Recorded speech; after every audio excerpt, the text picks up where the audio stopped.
ಎಲ್ಲರಿಗೂ ನಮಸ್ಕಾರ. ಪ್ರಸ್ತುತಪಡಿಸುವವರು ಸುರೇಶ್ HB, ವಿಜ್ಞಾನ ಶಿಕ್ಷಕರು, ಬೆಂಗಳೂರು ಗ್ರಾಮಾಂತರ ಜಿಲ್ಲೆ. ವಿಜ್ಞಾನದ ಕೆಲವು ಅನ್ವಯಿಕ ಪ್ರಶ್ನೆಗಳಿಗೆ ಉತ್ತರಗಳನ್ನು ತಿಳಿದುಕೊಳ್ಳೋಣ. Let us know the answers for some of the applied science questions. ಪ್ರಶ್ನೆ ಸಂಖ್ಯೆ 1. ಮಿಂಚು ಹುಳುವಿನಲ್ಲಿ ಬೆಳಕು ಹೇಗೆ ಬರುತ್ತದೆ? ಮಿಂಚು ಹುಳುವಿನಲ್ಲಿ ಲೂಸಿಫೆಲಿಸ್ ಎಂಬ ಕಿಣ್ವವಿರುತ್ತದೆ. ಇದು ಹುಳುವಿನ ಉದರ ಭಾಗದಲ್ಲಿದ್ದು ರಾಸಾಯನಿಕ ಕ್ರಿಯೆಯಿಂದ ಬೆಳಕು ಉತ್ಪತ್ತಿಯಾಗುತ್ತದೆ. ಇಂತಹ ಬೆಳಕನ್ನು ವೈಜ್ಞಾನಿಕವಾಗಿ ದೀಪ್ತಿ ಎಂದು ಕರೆಯಲಾಗುತ್ತದೆ. ಮಿಂಚು ಹುಳುವಿನಲ್ಲಿ ಹೆಣ್ಣು ಮಿಂಚು ಹುಳು ಮಾತ್ರ ಬೆಳಕನ್ನು ಉತ್ಪತ್ತಿ ಮಾಡುತ್ತದೆ. ಗಂಡು ಮಿಂಚು ಹುಳುವನ್ನು ಲೈಂಗಿಕ ಕ್ರಿಯೆ ಮತ್ತು ಸಂತಾನೋತ್ಪತ್ತಿಗೆ ಆಹ್ವಾನಿಸುವುದು ಇದರ ಉದ್ದೇಶವಾಗಿರುತ್ತದೆ. ಪ್ರಶ್ನೆ ಸಂಖ್ಯೆ 2. ಸ್ಮಶಾನದಲ್ಲಿ ಕೊಳ್ಳಿ ದೆವ್ವ ಹೇಗೆ ಕಾಣಿಸಿಕೊಳ್ಳುತ್ತದೆ? ವೈಜ್ಞಾನಿಕವಾಗಿ ಯಾವ ದೆವ್ವವೂ ಇರುವುದಿಲ್ಲ. ಸ್ಮಶಾನದಲ್ಲಿ ಸುಟ್ಟ ದೇಹದ ಹಳೆಯ ಮೂಳೆಗಳು ಕಂಡುಬರುತ್ತವೆ. ಮೂಳೆಗಳಲ್ಲಿನ ಬಿಳಿ ರಂಜಕವು ಆಮ್ಲಜನಕದೊಂದಿಗೆ ವರ್ತಿಸಿ ಬೆಂಕಿ ಹೊತ್ತಿಕೊಳ್ಳುತ್ತದೆ. ಪ್ರಶ್ನೆ ಸಂಖ್ಯೆ 3. ನಕ್ಷತ್ರಗಳು ಮಿನುಗಲು ಕಾರಣವೇನು? ನಕ್ಷತ್ರಗಳಿಂದ ಬರುವ ಬೆಳಕು ವಾಯುಮಂಡಲದ ಹಲವು ಪದರಗಳನ್ನು ದಾಟಿ ಬರುತ್ತದೆ. ಇವುಗಳ ಸಾಂದ್ರತೆ ವಿಭಿನ್ನವಾಗಿರುವುದರಿಂದ ಅನೇಕ ಬಾರಿ ವಕ್ರೀಭವನ ಉಂಟಾಗುತ್ತದೆ. ಇದರಿಂದಾಗಿ ನಕ್ಷತ್ರಗಳು ಮಿನುಗುತ್ತವೆ. ಪ್ರಶ್ನೆ ಸಂಖ್ಯೆ 4. ಮಳೆ ಬರುವುದಕ್ಕೆ ಮುನ್ನ ಮನುಷ್ಯ ಬೆವರುತ್ತಾನೆ ಏಕೆ? ಮಳೆ ಬರುವ ಮುನ್ನ ವಾತಾವರಣದಲ್ಲಿ ಆರ್ದ್ರತೆಯ ಪ್ರಮಾಣ ಹೆಚ್ಚಾಗಿರುತ್ತದೆ. ಇದರಿಂದಾಗಿ ಮಳೆಗೂ ಮುನ್ನ ಮನುಷ್ಯ ಬೆವರುತ್ತಾನೆ. ಪ್ರಶ್ನೆ ಸಂಖ್ಯೆ 5. ಕೂದಲು ಅಕಾಲಿಕ ಬೆಳ್ಳಗಾಗಲು ಕಾರಣವೇನು? ಆನುವಂಶೀಯತೆ ತೊಂದರೆಗಳು, ಹಾರ್ಮೋನ್ಗಳ ವ್ಯತ್ಯಾಸಗಳು, ಮಲಿನವಾಯು, ರಾಸಾಯನಿಕ ವಸ್ತುಗಳಿಂದ ಕೂದಲು ಅಕಾಲಿಕವಾಗಿ ಬೆಳ್ಳಗಾಗುತ್ತವೆ. ಪ್ರಶ್ನೆ ಸಂಖ್ಯೆ 6. ಹಸಿರು ಹುಲ್ಲುಗಾವಲಿನ ಮೇಲೆ ಟಾರ್ಚ್ನಿಂದ ನೀಲಿ ಬೆಳಕನ್ನು ಬೀಳಿಸಿದಾಗ ಕಪ್ಪಾಗಿ ಕಾಣುತ್ತದೆ. ಇದಕ್ಕೆ ಏನು ಕಾರಣ? ಹಸಿರು ಹುಲ್ಲು ಹಸಿರು ಬಣ್ಣ ಹೊರತುಪಡಿಸಿ ಉಳಿದೆಲ್ಲ ಬಣ್ಣಗಳನ್ನು ಹೀರಿಕೊಳ್ಳುತ್ತದೆ. ಇದರಿಂದ ಹುಲ್ಲು ಕಪ್ಪು ಬಣ್ಣದಂತೆ ಕಾಣುತ್ತದೆ. ಪ್ರಶ್ನೆ ಸಂಖ್ಯೆ 7. ಹಡಗೊಂದು ನದಿಯಿಂದ ಸಮುದ್ರಕ್ಕೆ ಪ್ರವೇಶಿಸಿದ ತಕ್ಷಣ ಮೇಲಕ್ಕೇರಲು ಕಾರಣವೇನು? ಸಮುದ್ರದ ನೀರಿನ ಸಾಂದ್ರತೆ ನದಿ ನೀರಿನ ಸಾಂದ್ರತೆಗಿಂತ ಹೆಚ್ಚಾಗಿರುವುದರಿಂದ ಹಡಗು ಸಮುದ್ರಕ್ಕೆ ಪ್ರವೇಶಿಸಿದ ತಕ್ಷಣ ಮೇಲಕ್ಕೇರುತ್ತದೆ. ಪ್ರಶ್ನೆ ಸಂಖ್ಯೆ 8. ವಿದ್ಯುತ್ ಬಲ್ಬನ್ನು ಕೆಳಗೆ ಬೀಳಿಸಿದಾಗ ಟಪ್ ಎಂದು ಸದ್ದು ಬರುತ್ತದೆ. ಕಾರಣವೇನು? ವಿದ್ಯುತ್ ಬಲ್ಬ್ ತಯಾರಿಸುವಾಗ ಅದರೊಳಗೆ ನಿರ್ವಾತವನ್ನು ಏರ್ಪಡಿಸಿರುತ್ತಾರೆ. ಹಾಗಾಗಿ ಅದು ಕೆಳಗೆ ಬಿದ್ದು ಒಡೆದಾಗ ಹೊರಗಿನ ಗಾಳಿ ತಕ್ಷಣ ಅದರೊಂದಿಗೆ ಸೇರಿಕೊಳ್ಳುತ್ತದೆ. ಇದರಿಂದ ಟಪ್ ಎಂದು ಸದ್ದು ಕೇಳಿ ಬರುತ್ತದೆ. ಪ್ರಶ್ನೆ ಸಂಖ್ಯೆ 9. ದಿಕ್ಕನ್ನು ತಿಳಿಯಲು ದಿಕ್ಸೂಚಿಯನ್ನು ಏಕೆ ಬಳಸುತ್ತಾರೆ? ಭೂಮಿಯ ಉತ್ತರ ಧ್ರುವ ಕಾಂತದ ದಕ್ಷಿಣ ಧ್ರುವವನ್ನು ಮತ್ತು ಭೂಮಿಯ ದಕ್ಷಿಣ ಧ್ರುವ ಕಾಂತದ ಉತ್ತರ ಧ್ರುವವನ್ನು ಆಕರ್ಷಿಸುತ್ತವೆ. ಹಾಗಾಗಿ ಭೂಮಿಯು ಒಂದು ನೈಸರ್ಗಿಕ ಅಯಸ್ಕಾಂತದಂತೆ ವರ್ತಿಸುತ್ತದೆ. ಆದ್ದರಿಂದ ದಿಕ್ಸೂಚಿಯಲ್ಲಿರುವ ಕಾಂತವು ಭೂಮಿಗೆ ಅನುಗುಣವಾಗಿ ಉತ್ತರ ದಕ್ಷಿಣವಾಗಿ ನಿಂತುಕೊಳ್ಳುತ್ತದೆ. ಇದನ್ನು ಆಧರಿಸಿ ದಿಕ್ಕನ್ನು ತಿಳಿಯಲು ದಿಕ್ಸೂಚಿ ಬಳಸುತ್ತಾರೆ. ಪ್ರಶ್ನೆ ಸಂಖ್ಯೆ 10. ಪರ್ವತದ ಮೇಲ್ಭಾಗದಲ್ಲಿ ಆಹಾರ ಬೇಗ ಬೇಯಲು ಕಾರಣವೇನು? ಪರ್ವತದ ಎತ್ತರದ ಭಾಗದಲ್ಲಿ ವಾತಾವರಣದ ಒತ್ತಡ ಕಡಿಮೆ ಇರುತ್ತದೆ. ಇದರಿಂದ ಉಷ್ಣತೆ ಜಾಸ್ತಿಯಾಗುತ್ತದೆ. ಅಲ್ಲಿ ನೀರು 100 ಡಿಗ್ರಿ ಸೆಲ್ಸಿಯಸ್ಗಿಂತ ಕಡಿಮೆ ಉಷ್ಣತೆಯಲ್ಲಿ ಕುದಿಯುವುದು. ಇದರಿಂದ ಪರ್ವತದ ಮೇಲ್ಭಾಗದಲ್ಲಿ ಆಹಾರ ಬೇಗ ಬೇಯುವುದು. ಪ್ರಶ್ನೆ ಸಂಖ್ಯೆ 11. ರೈಲ್ವೆ ಟ್ರ್ಯಾಕ್ನಲ್ಲಿ ದೀಪದ ಕಂಬಗಳು ಕೆಂಪು ಬಣ್ಣವನ್ನು ಹೊಂದಿರುತ್ತವೆ ಏಕೆ? ಕೆಂಪು ಬಣ್ಣವು ಹೆಚ್ಚು ತರಂಗ ದೂರವನ್ನು ಹೊಂದಿದೆ ಹಾಗೂ ಇದು ಹೊಗೆ ಮತ್ತು ಮಂಜು ಕವಿದ ವಾತಾವರಣದಲ್ಲಿ ಕಡಿಮೆ ಚದುರುತ್ತವೆ. ಹೀಗಾಗಿ ಕೆಂಪು ಬಣ್ಣವು ಹೆಚ್ಚು ದೂರದಿಂದ ಕಾಣಿಸುತ್ತದೆ. ಸುಮಾರು 1 ಕಿಲೋಮೀಟರ್ ದೂರದಿಂದ ಕೆಂಪು ಬಣ್ಣ ಕಾಣಿಸುತ್ತದೆ. ಆದ್ದರಿಂದ ರೈಲ್ವೆ ಟ್ರ್ಯಾಕ್ನಲ್ಲಿ ದೀಪದ ಕಂಬಗಳು ಕೆಂಪು ಬಣ್ಣವನ್ನು ಹೊಂದಿರುತ್ತವೆ. ಪ್ರಶ್ನೆ ಸಂಖ್ಯೆ 12. ಹಾಲನ್ನು ಸಂಪೂರ್ಣ ಆಹಾರ ಅಥವಾ ಪೌಷ್ಟಿಕ ಆಹಾರ ಎನ್ನುತ್ತಾರೆ ಏಕೆ? ಹಾಲಿನಲ್ಲಿ ಕ್ಯಾಲ್ಸಿಯಂ, ಪೊಟ್ಯಾಷಿಯಂ, ಪ್ರೋಟೀನ್, ಕೊಬ್ಬು, ಜೀವಸತ್ವಗಳು ಹೆಚ್ಚಿನ ಪ್ರಮಾಣದಲ್ಲಿವೆ ಹಾಗೂ ದೇಹಕ್ಕೆ ಬೇಕಾದ ಹೆಚ್ಚಿನ ಪೋಷಕಾಂಶಗಳನ್ನು ಇದು ಒದಗಿಸುವುದರಿಂದ ಇದನ್ನು ಸಂಪೂರ್ಣ ಆಹಾರ, ಪೌಷ್ಟಿಕ ಆಹಾರ ಅಥವಾ ಸಮತೋಲಿತ ಆಹಾರ ಎನ್ನುತ್ತೇವೆ. ಪ್ರಶ್ನೆ ಸಂಖ್ಯೆ 13. ಪೆಟ್ರೋಲ್ನಿಂದ ಹೊತ್ತಿಕೊಂಡ ಬೆಂಕಿಯನ್ನು ನೀರಿನಿಂದ ಆರಿಸಲು ಏಕೆ ಸಾಧ್ಯವಾಗುವುದಿಲ್ಲ? ಪೆಟ್ರೋಲ್ಗಿಂತ ನೀರಿನ ಸಾಂದ್ರತೆ ಹೆಚ್ಚಿರುತ್ತದೆ. ಇದರಿಂದಾಗಿ ನೀರು ಪೆಟ್ರೋಲ್ ಮೇಲೆ ತೇಲುತ್ತದೆ. ಹೀಗಾಗಿ ಬೆಂಕಿಯನ್ನು ನೀರಿನಿಂದ ಆರಿಸಲು ಸಾಧ್ಯವಾಗುವುದಿಲ್ಲ. ಒಂದು ವೇಳೆ ನೀರು ಎರಚಿದರೂ ಅದು ಬೆಂಕಿಯನ್ನು ನಂದಿಸಲು ಸಾಧ್ಯವಿಲ್ಲ. ಆದರೆ ನೀರಿನಲ್ಲಿ ಅದ್ದಿ ತೆಗೆದ ಗೋಣಿಚೀಲ ಅಥವಾ ಜಮಖಾನಿಯನ್ನು ಬೆಂಕಿಯ ಮೇಲೆ ಹಾಕಿ ಹೆಚ್ಚಿನ ಪ್ರಮಾಣ ಅವಘಡವನ್ನು ತಡೆಯಬಹುದು. ಪ್ರಶ್ನೆ ಸಂಖ್ಯೆ 14. ಮಕ್ಕಳು ಪದೇ ಪದೇ ಹಾಸಿಗೆ ಮೂತ್ರ ವಿಸರ್ಜನೆ ಮಾಡಲು ಕಾರಣವೇನು? ಮೂತ್ರಪಿಂಡದಿಂದ ಶೋಧಿಸಲ್ಪಟ್ಟ ಮೂತ್ರವು ಮೂತ್ರಚೀಲದಲ್ಲಿ ಬಂದು ಶೇಖರವಾಗುವುದು. ಈ ಮೂತ್ರದ್ವಾರವು ಸ್ನಾಯುವಿನ ಒಂದು ರಚನೆ ಹೊಂದಿದ್ದು ದೊಡ್ಡವರಲ್ಲಿ ಬಿಗಿಯಾಗಿರುತ್ತದೆ, ಆದರೆ ಮಕ್ಕಳಲ್ಲಿ ಸಡಿಲವಾಗಿರುತ್ತದೆ. ಆದ್ದರಿಂದ ಮಕ್ಕಳು ಮೂತ್ರವನ್ನು ನಿಯಂತ್ರಿಸಿಕೊಳ್ಳಲಾಗದೆ ಮೂತ್ರ ವಿಸರ್ಜಿಸುತ್ತಾರೆ. ಪ್ರಶ್ನೆ ಸಂಖ್ಯೆ 15. ಉಪಗ್ರಹ ಉಡಾವಣೆ ಯಾವಾಗಲೂ ಪೂರ್ವಕ್ಕೆ ಮುಖ ಮಾಡಿರಲು ಕಾರಣವೇನು? ಉಪಗ್ರಹಗಳು ಮತ್ತು ಇತರೆ ಬಾಹ್ಯಾಕಾಶ ನೌಕೆಗಳನ್ನು ಭೂಮಿಯ ಸುತ್ತಲಿನ ಕಕ್ಷೆಯಲ್ಲಿ ಕೂರಿಸಲು ಅವುಗಳನ್ನು ಅತಿ ವೇಗವಾಗಿ ಉಡಾವಣೆ ಮಾಡಬೇಕಾಗುತ್ತದೆ. ಭೂಮಿ ತಿರುಗುವ ವಿರುದ್ಧ ದಿಕ್ಕಿಗೆ ಉಡಾವಣೆ ಮಾಡಿದರೆ ಹೆಚ್ಚಿನ ಶಕ್ತಿ ವ್ಯಯವಾಗುತ್ತದೆ. ಭೂಮಿಯು ಪಶ್ಚಿಮದಿಂದ ಪೂರ್ವಕ್ಕೆ ಪ್ರದಕ್ಷಿಣೆ ಹಾಕುವುದು ಮತ್ತು ಸೂರ್ಯನು ಪೂರ್ವದಲ್ಲಿ ಉದಯಿಸುವನು. ಹಾಗಾಗಿ ಭೂಮಿ ಪ್ರದಕ್ಷಿಣೆ ಹಾಕುವ ದಿಕ್ಕಿಗೆ ಉಡಾವಣೆ ಮಾಡಿದರೆ ಬಾಹ್ಯಾಕಾಶಕ್ಕೆ ಹೆಚ್ಚಿನ ಭಾರವನ್ನು ಹೊತ್ತೊಯ್ಯಲು ಅನುಕೂಲ. ಆದರೆ ಉಪಗ್ರಹಗಳನ್ನು ಪೂರ್ವ ದಿಕ್ಕಿನಲ್ಲಿ ಉಡಾವಣೆ ಮಾಡುವುದಿಲ್ಲ. ಭೂವೀಕ್ಷಣೆಯ ಉಪಗ್ರಹಗಳು ಭೂಮಂಡಲ ವೀಕ್ಷಿಸಲು ಸಾಧ್ಯವಾಗುವಂತೆ ಅವುಗಳ ಧ್ರುವಗಳ ಕಕ್ಷೆಗೆ ಸೇರಿಸಲು ದಕ್ಷಿಣ ದಿಕ್ಕಿನಲ್ಲಿ ಉಡಾವಣೆ ಮಾಡಲಾಗುವುದು. ಪ್ರಶ್ನೆ ಸಂಖ್ಯೆ 16. ಪ್ರೆಷರ್ ಕುಕ್ಕರ್ನಲ್ಲಿ ಆಹಾರ ಬೇಗ ಬೇಯಲು ಕಾರಣವೇನು? ಪ್ರೆಷರ್ ಕುಕ್ಕರ್ನಲ್ಲಿ ಒತ್ತಡ ಹೆಚ್ಚಾಗಿರುತ್ತದೆ. ಒತ್ತಡ ಹೆಚ್ಚಿದಂತೆ ನೀರಿನ ಕುದಿಯುವ ಬಿಂದು ಸುಮಾರು 120 ಡಿಗ್ರಿ ಸೆಲ್ಸಿಯಸ್ನಷ್ಟು ಹೆಚ್ಚಾಗುತ್ತದೆ. ಆದ್ದರಿಂದ ಪ್ರೆಷರ್ ಕುಕ್ಕರ್ನಲ್ಲಿ ಆಹಾರ ಬೇಗ ಬೇಯುತ್ತದೆ.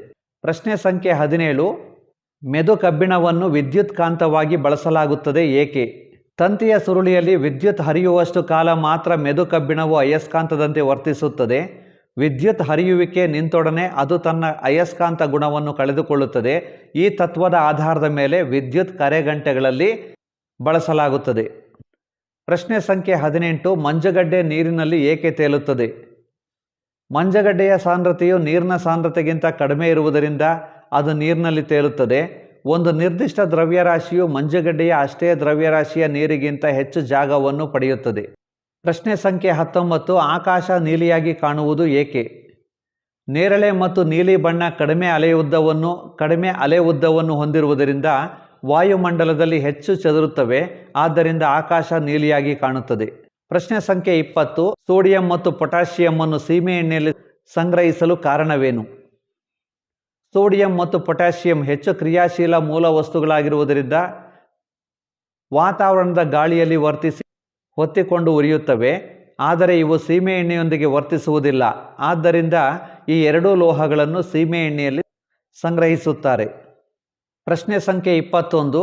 ಶಾಯಿ ಪೆನ್ನನ್ನು ಎತ್ತರ ಪ್ರದೇಶಕ್ಕೆ ತೆಗೆದುಕೊಂಡು ಹೋದರೆ ಶಾಯಿಯು ತಾನಾಗಿ ಹೊರಚೆಲ್ಲುವುದೇಕೆ? ನಾವು ಎತ್ತರದ ಪ್ರದೇಶಗಳಿಗೆ ಹೋದಂತೆಲ್ಲ ವಾಯುವಿನ ಸಾಂದ್ರತೆ ಮತ್ತು ಒತ್ತಡ ಎರಡೂ ಕಡಿಮೆಯಾಗುತ್ತದೆ. ಆಗ ಶಾಯಿ ಪೆನ್ನಿನ ಒಳಗಡೆ ಇರುವ ವಾಯುವಿನ ಒತ್ತಡವು ಹೊರಗಡೆ ವಾತಾವರಣದಲ್ಲಿನ ವಾಯುವಿನ ಒತ್ತಡಕ್ಕಿಂತ ಹೆಚ್ಚಾಗಿರುತ್ತದೆ. ಆದ್ದರಿಂದ ಪೆನ್ನಿನಿಂದ ಶಾಯಿ ಹೊರಚೆಲ್ಲುತ್ತದೆ. ಪ್ರಶ್ನೆ ಸಂಖ್ಯೆ 22. ಚಂದ್ರನ ಮೇಲೆ ವಸ್ತುವಿನ ತೂಕವು ಭೂಮಿಯ ಮೇಲಿನ ತೂಕಕ್ಕಿಂತ ಕಡಿಮೆ ಇರಲು ಕಾರಣವೇನು? ಚಂದ್ರನ ಗುರುತ್ವಾಕರ್ಷಣ ಬಲವು ಭೂಮಿಗಿಂತ ಕಡಿಮೆ ಇರುತ್ತದೆ. ಆದ್ದರಿಂದ ಭೂಮಿಯ ಮೇಲೆ ವಸ್ತುವಿನ ತೂಕ 1/6 ಭಾಗ ಕಡಿಮೆ ತೂಕ ಚಂದ್ರನಲ್ಲಿ ಕಂಡುಬರುತ್ತದೆ. ಪ್ರಶ್ನೆ ಸಂಖ್ಯೆ 23. ಕೆಲವು ದ್ರವಗಳಿಗೆ ಬೆಂಕಿ ಹಿಡಿಯುತ್ತದೆ ಮತ್ತೆ ಕೆಲವಕ್ಕೆ ಹಿಡಿಯುವುದಿಲ್ಲ, ಕಾರಣವೇನು? ದ್ರವದಲ್ಲಿನ ಅಣುಗಳು ವಾತಾವರಣದಲ್ಲಿನ ಆಮ್ಲಜನಕದೊಂದಿಗೆ ಜೊತೆಗೂಡಿ ಉಷ್ಣವನ್ನು ಉತ್ಪಾದಿಸಲು ಸಾಧ್ಯವಾದರೆ ಅಂತಹ ದ್ರವವು ಬೆಂಕಿ ಹಿಡಿಯುತ್ತದೆ. ಪ್ರಶ್ನೆ ಸಂಖ್ಯೆ 24. ರಾಕೆಟ್ ಉಡಾಯಿಸುವುದು ಯಾವ ತತ್ವವನ್ನು ಆಧರಿಸಿದೆ? ರಾಕೆಟ್ ಉಡಾವಣೆಯು ಸಂವೇಗ ಸಂರಕ್ಷಣಾ ನಿಯಮ ಮತ್ತು ನ್ಯೂಟನ್ನನ 3ನೇ ಚಲನಾ ನಿಯಮಗಳನ್ನು ಆಧರಿಸಿದೆ. ರಾಕೆಟ್ ಉಡಾವಣೆಯಲ್ಲಿ ಬಿಡುಗಡೆಯಾಗುವ ನಿಷ್ಕಾಸ ಅನಿಲವು ಭೂಮಿಯ ಕಡೆಗೆ ಕೆಳಮುಖವಾಗಿ ಬಲ ಪ್ರಯೋಗಿಸುತ್ತದೆ. ಆಗ ಭೂಮಿಯು ಅಷ್ಟೇ ಪ್ರಮಾಣದಷ್ಟು ಮೇಲ್ಮುಖ ಬಲವನ್ನು ಉಂಟುಮಾಡುವುದರಿಂದ ರಾಕೆಟ್ ಮೇಲೇರುವುದು. ಪ್ರಶ್ನೆ ಸಂಖ್ಯೆ 25. ಉಷ್ಣತಾ ಮಾಪಕದಲ್ಲಿ ಕೆಂಪು ಬಣ್ಣ ಬೆರೆಸಿದ ಪಾದರಸವನ್ನೇಕೆ ಬಳಸುತ್ತಾರೆ? ಉಷ್ಣತಾ ಮಾಪಕದಲ್ಲಿ ಕೆಂಪು ಬಣ್ಣ ಬೆರೆಸಿದ ಪಾದರಸ ಬಳಸಲು ಕಾರಣ, ಪಾದರಸವು ಹೊಳೆಯುತ್ತದೆ. ಇದು 440 ಡಿಗ್ರಿಯಿಂದ 3600 ಡಿಗ್ರಿ ಸೆಲ್ಸಿಯಸ್ವರೆಗೆ ದ್ರವರೂಪದಲ್ಲಿರುತ್ತದೆ ಹಾಗೂ ಗಾಜಿಗೆ ಅಂಟಿಕೊಳ್ಳುವುದಿಲ್ಲ. ಗಾಜು ಪಾರದರ್ಶಕವಾಗಿದ್ದು ಪಾದರಸದ ಮಟ್ಟವನ್ನು ಸುಲಭವಾಗಿ ಗುರುತಿಸಬಹುದು. ಆದ್ದರಿಂದ ಉಷ್ಣತಾ ಮಾಪಕದಲ್ಲಿ ಪಾದರಸವನ್ನು ಬಳಸುತ್ತಾರೆ. ಪ್ರಶ್ನೆ ಸಂಖ್ಯೆ 26. ತೈಲ ಮತ್ತು ನೀರು ಮಿಶ್ರಣಗೊಳ್ಳುವುದಿಲ್ಲ, ಕಾರಣವೇನು? ತೈಲದ ಅಣುಗಳು ನೀರಿನ ಅಣುಗಳಿಗಿಂತ ದೊಡ್ಡ ಗಾತ್ರದವಾಗಿರುತ್ತವೆ. ಆದ ಕಾರಣ ಸುಲಭಕ್ಕೆ ಬೆರೆಯುವುದಿಲ್ಲ. ನೀರಿನ ಅಣುಗಳು ಧ್ರುವೀಯವಾಗಿರುತ್ತವೆ, ಅಂದರೆ ಆ ಅಣುಗಳ ಭಿನ್ನ ಧ್ರುವಗಳಲ್ಲಿ ಧನ ಮತ್ತು ಋಣ ಅಯಾನುಗಳನ್ನು ಕಾಣಬಹುದು. ಆದರೆ ಈ ಗುಣವನ್ನು ತೈಲ ಹೊಂದಿರುವುದಿಲ್ಲ. ಈ ಕಾರಣದಿಂದಲೇ ಅವು ಮಿಶ್ರಣ ಹೊಂದುವುದಿಲ್ಲ. ಪ್ರಶ್ನೆ ಸಂಖ್ಯೆ 27. ಕೆರೆ ಬಾವಿ ನೀರನ್ನು ಶುದ್ಧೀಕರಿಸುವ ವಿಧಾನ ಯಾವುದು? ಕೆರೆ ಬಾವಿಯ ನೀರು ರೋಗಾಣುಗಳಿಂದ ಕೂಡಿರುವುದರಿಂದ ಕುಡಿಯಲು ಯೋಗ್ಯವಾಗಿರುವುದಿಲ್ಲ. ಕುದಿಸುವಿಕೆ, ಪ್ರತಿಕ್ಷೇಪಣಾ ವಿಧಾನ, ಬ್ಲೀಚಿಂಗ್ ಪೌಡರ್ ಸೇರಿಸುವುದರ ಮೂಲಕ ಶುದ್ಧೀಕರಿಸಬಹುದು. ಪ್ರಶ್ನೆ ಸಂಖ್ಯೆ 28. ನಮ್ಮನ್ನು ನಾವು ಕನ್ನಡಿಯಲ್ಲಿ ನೋಡಲು ಸಾಧ್ಯವಾಗುವುದು ಹೇಗೆ? ವಸ್ತುವಿನಿಂದ ಹೊರಟ ಬೆಳಕಿನ ಕಿರಣಗಳು ನಮ್ಮ ಕಣ್ಣನ್ನು ಪ್ರವೇಶಿಸಿದಾಗ ಆ ಬಿಂಬವು ನಮಗೆ ಗೋಚರವಾಗುತ್ತದೆ. ನಾವು ಕನ್ನಡಿಯ ಎದುರಿಗೆ ನಿಂತಾಗ ಬೆಳಕಿನ ಮೂಲದಿಂದ ಹೊರಟ ಬೆಳಕು ನಮ್ಮ ಮೇಲೆ ಬಿದ್ದು ಪ್ರತಿಫಲನಗೊಂಡು ಕನ್ನಡಿಯೆಡೆಗೆ ಸಾಗುತ್ತದೆ. ಆ ಬೆಳಕಿನ ಕಿರಣಗಳನ್ನು ಮತ್ತೆ ಕನ್ನಡಿ ಪ್ರತಿಫಲಿಸುತ್ತದೆ. ಹಾಗೆ ಪ್ರತಿಫಲಿತಗೊಂಡ ಕಿರಣಗಳು ನಮ್ಮ ಕಣ್ಣನ್ನು ಪ್ರವೇಶಿಸುವುದರೊಂದಿಗೆ ನಮ್ಮ ಬಿಂಬ ನಮಗೆ ಗೋಚರವಾಗುತ್ತದೆ. ಪ್ರಶ್ನೆ ಸಂಖ್ಯೆ 29. ರಕ್ತ ಕೆಂಪಾಗಿರಲು ಕಾರಣವೇನು? ರಕ್ತ ಹಿಮೋಗ್ಲೋಬಿನ್ ಎಂಬ ವರ್ಣಕವನ್ನು ಹೊಂದಿರುವುದರಿಂದ ಕೆಂಪಾಗಿರುತ್ತದೆ. ಹಿಮೋಗ್ಲೋಬಿನ್ನಲ್ಲಿ ಕಬ್ಬಿಣದ ಅಂಶವಿರುವುದರಿಂದ ಆಮ್ಲಜನಕದ ಗ್ರಹಿಕೆಯಿಂದ ಕೆಂಪಾಗಿರುತ್ತದೆ. ಪ್ರಶ್ನೆ ಸಂಖ್ಯೆ 30. ಸೂರ್ಯನಲ್ಲಿ ಅಗಾಧವಾದ ಬೆಳಕು ಮತ್ತು ಶಾಖ ಹೇಗೆ ಉತ್ಪತ್ತಿಯಾಗುತ್ತದೆ? ಸೂರ್ಯ 71% ಜಲಜನಕದ ಧಾತುವಿನಿಂದ ಕೂಡಿದೆ.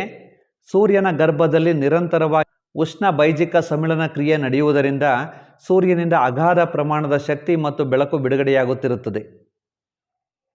ಪ್ರಶ್ನೆ ಸಂಖ್ಯೆ 31. ನಿರ್ವಾತ ಪ್ರದೇಶದಲ್ಲಿ ಶಬ್ದ ಕೇಳದಿರಲು ಕಾರಣವೇನು? ಶಬ್ದವು ನಿರ್ವಾತ ಪ್ರದೇಶದಲ್ಲಿ ಕೇಳಿಸುವುದಿಲ್ಲ. ಕಾರಣ ಶಬ್ದ ಪ್ರಸಾರಕ್ಕೆ ಮಾಧ್ಯಮ ಅವಶ್ಯಕ. ಶಬ್ದದ ಅಲೆಗಳು ಉದ್ದ ಅಲೆಗಳು, ಆದ್ದರಿಂದ ಇವುಗಳ ಪ್ರಸಾರಕ್ಕೆ ಮಾಧ್ಯಮ ಅವಶ್ಯಕ. ಪ್ರಶ್ನೆ ಸಂಖ್ಯೆ 32. ಕಬ್ಬಿಣದ ತುಂಡು ನೀರಿನಲ್ಲಿ ಮುಳುಗುತ್ತದೆ, ಆದರೆ ಪಾದರಸದಲ್ಲಿ ತೇಲುತ್ತದೆ. ಕಾರಣವೇನು? ಕಬ್ಬಿಣದ ಸಾಂದ್ರತೆ ನೀರಿನ ಸಾಂದ್ರತೆಗಿಂತ ಹೆಚ್ಚು ಹಾಗೂ ಪಾದರಸದ ಸಾಂದ್ರತೆಗಿಂತ ಕಡಿಮೆ ಇರುತ್ತದೆ. ಆದ್ದರಿಂದ ಪಾದರಸದಲ್ಲಿ ಕಬ್ಬಿಣದ ತುಂಡು ತೇಲುತ್ತದೆ. ಪ್ರಶ್ನೆ ಸಂಖ್ಯೆ 33. ಮರಳುಗಾಡಿನಲ್ಲಿ ಮರೀಚಿಕೆ ಕಂಡುಬರಲು ಕಾರಣವೇನು? ಬೆಳಕಿನ ಸಂಪೂರ್ಣ ಆಂತರಿಕ ಪ್ರತಿಫಲನದ ತತ್ವದ ಆಧಾರದ ಮೇಲೆ ಮರಳುಗಾಡಿನಲ್ಲಿ ಮರೀಚಿಕೆ ಕಂಡುಬರುತ್ತದೆ. ಪ್ರಶ್ನೆ ಸಂಖ್ಯೆ 34. ಬೆಳಕಿನ ವಕ್ರೀಭವನದ ಅನ್ವಯಗಳು ಯಾವುವು? ಓರೆಯಾಗಿ ನೀರಿನಲ್ಲಿ ಮುಳುಗಿಸಿದ ಪೆನ್ಸಿಲ್ ತುಂಡರಿಸಿದಂತೆ ಭಾಸವಾಗುತ್ತದೆ. ನೀರಿನಲ್ಲಿ ಮುಳುಗಿಸಿದ ನಾಣ್ಯ ಮೇಲೇರಿದಂತೆ ಕಂಡುಬರುತ್ತದೆ. ಸೂರ್ಯೋದಯಕ್ಕೆ ಮುಂಚೆ ಮತ್ತು ಸೂರ್ಯಾಸ್ತದ ನಂತರ ಸ್ವಲ್ಪ ಸಮಯ ಬೆಳಕು ಕಾಣುವುದು. ನಕ್ಷತ್ರಗಳು ಮಿನುಗುವುದು. ಡ್ರೈವಿಂಗ್ ಬೋರ್ಡ್ ಎತ್ತರಕ್ಕೆ ಬಂದಂತೆ ಭಾಸವಾಗುತ್ತದೆ. ಕೊಳದಲ್ಲಿರುವ ಮೀನು ದಡದಲ್ಲಿರುವ ವ್ಯಕ್ತಿಗೆ ಹತ್ತಿರದಲ್ಲಿರುವಂತೆ ಭಾಸವಾಗುತ್ತದೆ. ಅದೇ ಮೀನಿಗೆ ವ್ಯಕ್ತಿ ದೂರವಾದಂತೆ ಭಾಸವಾಗುತ್ತದೆ. ವ್ಯಕ್ತಿ ಮತ್ತು ಮೀನು ಒಂದೇ ಮಾಧ್ಯಮದಲ್ಲಿರುವಾಗ ಯಾವುದೇ ವ್ಯತ್ಯಾಸವಿರುವುದಿಲ್ಲ. ಪ್ರಶ್ನೆ ಸಂಖ್ಯೆ 35. ಸೌದೆಯನ್ನು ಬೆಂಕಿಯಲ್ಲಿ ಸುಡುವಾಗ ಚಟಪಟ ಸಿಡಿಯಲು ಕಾರಣವೇನು? ಸೌದೆಯ ರಂಧ್ರಗಳಲ್ಲಿ ವಿವಿಧ ಅನಿಲಗಳು ಇರುವುದರಿಂದ ಸೌದೆ ಉರಿಯುವಾಗ ಚಟಪಟ ಸಿಡಿಯುವ ಶಬ್ದವನ್ನು ಉಂಟುಮಾಡುತ್ತದೆ. ಪ್ರಶ್ನೆ ಸಂಖ್ಯೆ 36. ಒಂದು ಮರದ ತುಂಡು ಹಾಗೂ ಕಬ್ಬಿಣದ ಗುಂಡನ್ನು ಏಕಕಾಲದಲ್ಲಿ ನಿರ್ವಾತ ಪ್ರದೇಶದಲ್ಲಿ ಮೇಲಿಂದ ಬಿಟ್ಟಾಗ ಯಾವುದು ಮೊದಲು ಭೂಮಿಯನ್ನು ತಲುಪುತ್ತದೆ? ಭೂಮಿಯ ಗುರುತ್ವಾಕರ್ಷಣೆ ಎರಡೂ ವಸ್ತುಗಳ ಮೇಲೆ ಒಂದೇ ಆಗಿರುತ್ತದೆ. ನಿರ್ವಾತದಲ್ಲಿ ಅದಕ್ಕೆ ವಾಯುವಿನ ಪ್ರತಿರೋಧವಿಲ್ಲದಿರುವುದರಿಂದ ಎರಡೂ ವಸ್ತುಗಳು ಒಂದೇ ವೇಗದಲ್ಲಿ ನೆಲಕ್ಕೆ ಬೀಳುತ್ತವೆ. ಪ್ರಶ್ನೆ ಸಂಖ್ಯೆ 37. ಬಂದೂಕಿನಿಂದ ಗುಂಡು ಹಾರಿಸಿದ ವ್ಯಕ್ತಿ ತುಸು ಹಿಂದಕ್ಕೆ ಜರುಗುತ್ತಾನೆ. ಕಾರಣವೇನು? ಇದು ನ್ಯೂಟನ್ನ ಚಲನೆಯ 3ನೇ ನಿಯಮದ ಮೇಲೆ ನಿಂತಿದೆ. ಬಂದೂಕಿನಿಂದ ನಿರ್ದಿಷ್ಟ ವೇಗದಿಂದ ಗುಂಡು ಹೊರಹೋದಾಗ ಅದಕ್ಕೆ ಸಮನಾದ ಸಂವೇಗವು ವಿರುದ್ಧ ದಿಕ್ಕಿನಲ್ಲಿ ಬಂದೂಕಿನ ಮೇಲೂ ಉಂಟಾಗುತ್ತದೆ. ಆದ್ದರಿಂದ ಗುಂಡು ಹಾರಿಸಿದ ವ್ಯಕ್ತಿ ತುಸು ಹಿಂದಕ್ಕೆ ಸರಿಯುತ್ತಾನೆ. ಪ್ರಶ್ನೆ ಸಂಖ್ಯೆ 38. ಟೀಪಾಯಿಯನ್ನು ಹಿಂದಿನಿಂದ ತಳ್ಳುತ್ತಾ ಉರುಳಿಸಿಕೊಂಡು ಹೋಗುವುದು ಸುಲಭ, ಆದರೆ ಮೇಲಿಂದ ಎಳೆಯುತ್ತಾ ಮುಂದುವರಿಸುವುದು ಕಷ್ಟದಾಯಕ. ಕಾರಣವೇನು? ಉರುಳು ವಸ್ತುವಿನ ಘರ್ಷಣಾ ಬಲ ಕಡಿಮೆ, ಜಾರುವಾಗ ಬಳಕೆಯಾಗುವ ಘರ್ಷಣಾ ಬಲ ಹೆಚ್ಚು. ಆದ್ದರಿಂದ ಮುಂದಕ್ಕೆ ಉರುಳಿಸಿಕೊಂಡು ಹೋಗುವುದು ಸುಲಭ. ಪ್ರಶ್ನೆ ಸಂಖ್ಯೆ 39. ಕಾಯವು ಭೂಮಧ್ಯ ರೇಖೆಗಿಂತ ಧ್ರುವಗಳ ಬಳಿ ತುಸು ಹೆಚ್ಚು ತೂಗುತ್ತದೆ. ಕಾರಣವೇನು? ಭೂಮಧ್ಯ ರೇಖೆಗೆ ಹೋಲಿಸಿದರೆ ಧ್ರುವಗಳು ಭೂಕೇಂದ್ರಕ್ಕೆ ಹತ್ತಿರವಾಗಿರುತ್ತದೆ. ಆದ ಕಾರಣ ಧ್ರುವಗಳಲ್ಲಿ ಗುರುತ್ವಾಕರ್ಷಣೆ ಹೆಚ್ಚಿರುತ್ತದೆ. ಕಾಯವು ಭೂಮಧ್ಯ ರೇಖೆಗಿಂತ ಧ್ರುವಗಳ ಬಳಿ ತುಸು ಹೆಚ್ಚು ತೂಗುತ್ತದೆ. ಪ್ರಶ್ನೆ ಸಂಖ್ಯೆ 40. ಕಾಯದ ತೂಕ ಭೂಕೇಂದ್ರದಲ್ಲಿ ಶೂನ್ಯವಾಗಿರಲು ಕಾರಣವೇನು? ಭೂಕೇಂದ್ರದಲ್ಲಿ ಭೂತ್ರಿಜ್ಯ ಮತ್ತು ವಸ್ತುವಿನ ಮೇಲಿನ ಗುರುತ್ವಾಕರ್ಷಣೆ ಶೂನ್ಯವಾಗಿರುವುದರಿಂದ ವಸ್ತುವಿನ ತೂಕ ಶೂನ್ಯವಾಗಿರುತ್ತದೆ. ಪ್ರಶ್ನೆ ಸಂಖ್ಯೆ 42. ಬೇಸಿಗೆಯಲ್ಲಿ ನಾವು ಬೆವರಲು ಕಾರಣವೇನು? ದೇಹದ ಉಷ್ಣಾಂಶವು ಹೆಚ್ಚಿದಾಗ ಬೆವರು ಬಿಡುಗಡೆಯಾಗಲು ಬೆವರು ಗ್ರಂಥಿಗಳು ಉತ್ತೇಜನಗೊಳ್ಳುತ್ತವೆ. ಬೆವರು ದೇಹದ ಮೇಲಿಂದ ಆವಿಯಾಗಿ ಹೋಗುವಾಗ ದೇಹ ತಂಪಾಗಿ ಉಷ್ಣಾಂಶವು ತುಸು ಕಡಿಮೆಯಾಗುತ್ತದೆ. ಪ್ರಶ್ನೆ ಸಂಖ್ಯೆ 43. ಹಾರುವ ಬಲೂನ್ ಮೇಲೇರಲು ಕಾರಣವೇನು? ಹಾರುವ ಬಲೂನ್ಗಳಲ್ಲಿ ಹಗುರವಾದ ಅನಿಲಗಳಾದ ಜಲಜನಕ ಅಥವಾ ಹೀಲಿಯಂ ತುಂಬುವುದರಿಂದ ಹಾರುವ ಬಲೂನ್ಗಳು ಮೇಲೇರುತ್ತವೆ. ಪ್ರಶ್ನೆ ಸಂಖ್ಯೆ 44. ಒಂದೇ ಉಷ್ಣತೆಯಲ್ಲಿರುವ ಎರಡು ವಸ್ತುಗಳ ನಡುವೆ ಶಾಖ ಪ್ರಸಾರವಾಗದಿರಲು ಕಾರಣವೇನು? ಇದು ಉಷ್ಣಗತಿ ಶಾಸ್ತ್ರದ ಶೂನ್ಯ ನಿಯಮದ ತತ್ವವನ್ನು ಆಧರಿಸಿದೆ. ಒಂದೇ ಉಷ್ಣತೆಯಲ್ಲಿರುವ ಎರಡು ವಸ್ತುಗಳ ನಡುವೆ ಶಾಖ ಪ್ರಸಾರವಾಗುವುದಿಲ್ಲ, ಅಥವಾ ಎರಡು ವಸ್ತುಗಳ ಉಷ್ಣತೆ ಒಂದೇ ಇದ್ದಾಗ ಪರಸ್ಪರ ಸಂಪರ್ಕದಲ್ಲಿದ್ದರೂ ಶಾಖ ಒಂದರಿಂದ ಇನ್ನೊಂದಕ್ಕೆ ಹರಿಯುವುದಿಲ್ಲ. ಪ್ರಶ್ನೆ ಸಂಖ್ಯೆ 45. ಶುದ್ಧ ನೀರು ಕುಡಿಯಲು ಯೋಗ್ಯವಲ್ಲ, ಏಕೆ? ಶುದ್ಧ ನೀರಿನಲ್ಲಿ ಉಪಯುಕ್ತ ಲವಣಗಳು ಇಲ್ಲದಿರುವುದರಿಂದ ಶುದ್ಧ ನೀರು ಕುಡಿಯಲು ಯೋಗ್ಯವಲ್ಲ. ಇದು ನಮ್ಮ ದೇಹದಲ್ಲಿನ ಉಪಯುಕ್ತ ಲವಣಗಳನ್ನು ಕರಗಿಸಿ ಸಾವು ಕೂಡ ಸಂಭವಿಸಬಹುದು. ಪ್ರಶ್ನೆ ಸಂಖ್ಯೆ 46. ನೀರು ವೇಗವಾಗಿ ಚಲಿಸುತ್ತದೆ, ಆದರೆ ಜೇನುತುಪ್ಪ ನಿಧಾನವಾಗಿ ಚಲಿಸುತ್ತದೆ, ಕಾರಣವೇನು? ನೀರು ತೆಳುವಾದುದರಿಂದ ವಿಸ್ಕಾಸಿಟಿ ಸ್ಥಿತಿಸ್ಥಾಪಕತ್ವ ಕಡಿಮೆ ಇದೆ. ಜೇನುತುಪ್ಪ ದಪ್ಪ ಆದುದರಿಂದ ವಿಸ್ಕಾಸಿಟಿ ಸ್ಥಿತಿಸ್ಥಾಪಕತೆ ಹೆಚ್ಚಾಗಿರುತ್ತದೆ. ಆದ್ದರಿಂದ ನೀರು ವೇಗವಾಗಿ ಮತ್ತು ಜೇನುತುಪ್ಪ ನಿಧಾನವಾಗಿ ಚಲಿಸುತ್ತದೆ. ಪ್ರಶ್ನೆ ಸಂಖ್ಯೆ 47. ಮಂಜುಗಡ್ಡೆಯು ನೀರಿನ ಮೇಲೆ ತೇಲುತ್ತದೆ, ಮಧ್ಯರಸದಲ್ಲಿ ಮುಳುಗುತ್ತದೆ, ಕಾರಣವೇನು? ಮಂಜುಗಡ್ಡೆಯು ನೀರಿಗಿಂತ ಹಗುರ ಹಾಗೂ ಮಧ್ಯರಸಕ್ಕಿಂತ ಭಾರ, ಆದ್ದರಿಂದ ಮಂಜುಗಡ್ಡೆ ನೀರಿನಲ್ಲಿ ತೇಲುತ್ತದೆ ಮತ್ತು ಮಧ್ಯರಸದಲ್ಲಿ ಮುಳುಗುತ್ತದೆ. ಪ್ರಶ್ನೆ ಸಂಖ್ಯೆ 48.